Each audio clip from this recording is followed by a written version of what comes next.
पप्पांनी हट्ट केला आणि मी ओम शांती केंद्राला आलो. खूप शांत असं वातावरण आणि त्यात छान असं प्रवचन झाल्यावर सात्विक जेवणाचं भोजन झालं.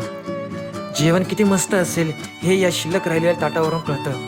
एवढं शांत आणि सुंदर वातावरण आणि त्यामध्ये निस्वार्थ भावनेने सेवा करणाऱ्या या माता.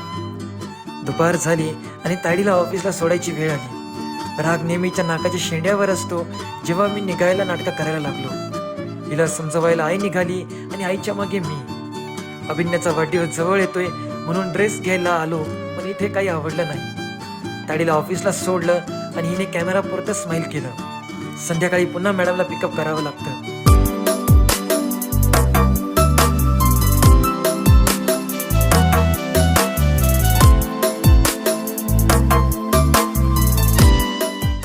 खरंच सुट्टी असली की माझी अशी ओझी आणण्याची कामं सुरू होतात.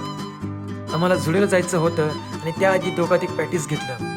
जुडिओला पोचलो आणि व्हिडिओ काढला म्हणून ही माझ्यावर जाम रागवली. अबीर आणि अभिज्ञाला कपडे घेतले आणि शेवटी घरी निघताना दोघात एक रगडापुरी खाल्ली.